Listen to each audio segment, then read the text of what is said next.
team, and here is Hannah Rankin. I mean, you can become a unified world champion on Saturday. Yeah. Where's that come from? Well, massive thank you to Queensberry for making this opportunity for me. I actually am still buzzing about it, even though I've known for a little while. Just getting it announced, seeing my opponent. Today feels like everything's come into place and I'm ready to go. Feels real, doesn't it? Yeah. What did you make of Emma Kozin first time that you've met her? Yeah, no, she's coming in with confidence, but you know what, I've just got too much for her, and I'm ready to showcase that on Saturday night. And she won't. I don't think she's been in with people like me in the way that I want this more than she could ever want it. So yeah, you're going to see that on Saturday night. You think that's key? Your hunger, because I've watched some of your Instagram stuff, and you do seem so motivated. Like you're obsessed with this. I am obsessed with this, and I was once told being obsessed with something is not a good thing, and I was like, that's completely wrong, because I have such a passion for this sport. And since starting boxing, I only started it to see how far I could go, and this is going to be me taking my third world title back to Scotland on Saturday night, and I would never have dreamed it, but I'm making it happen, and yeah, I'm very focused on it. Now, for someone who came to boxing so late, I think you've had like 9 world title fights. Is that right? Absolutely, yeah, I have. But I think this is a kind of a good indication. People should take opportunities that are given to them, you know, because like there's so many great fights out there to be had as a fighter, and if you're a fighter, you should want to fight people, right? You know, when I got offered the Clarissa Shields fight, I was like, I'll take it. I want to see how good I am. I want to see where I'm at. And even though I got a loss on my record, it was fantastic for my career.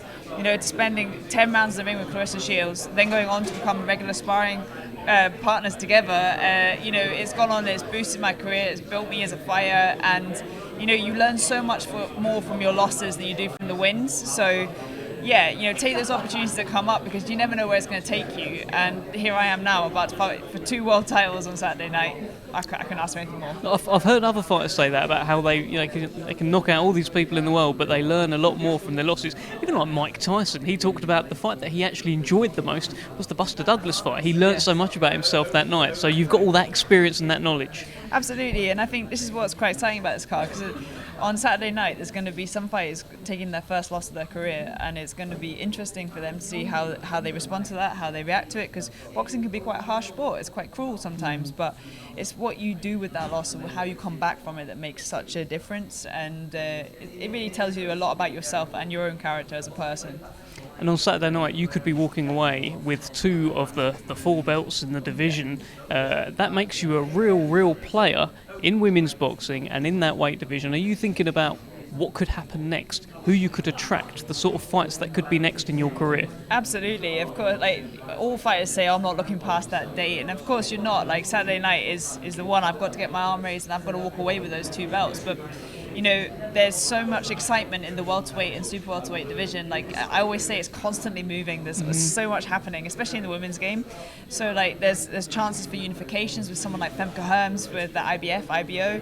Then I get that rematch with Terry Harper, which I would really like to have. So you know, there's a lot of opportunity. I could even go down to welterweight and might even eventually get that fight with Natasha Jonas that we talked about for such a long time. So you know, there's so many things almost about to happen, so I just need to get the job done on Saturday night and become a 2-belt world champion.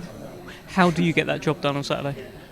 You know what, all the preparation I've had in this camp and the way that the training's been going, I'm looking forward to putting on an absolute cracker of a show. And you know, I've had some of the best sparring for this. I've been working with Lauren Price, Caroline Dubois, Jazza Dickens, and also I've got some really good work in with Rhiannon Dixon as well. So I couldn't really ask for any better sparring or prep for this one, and I'm going in there to really showcase my boxing skills.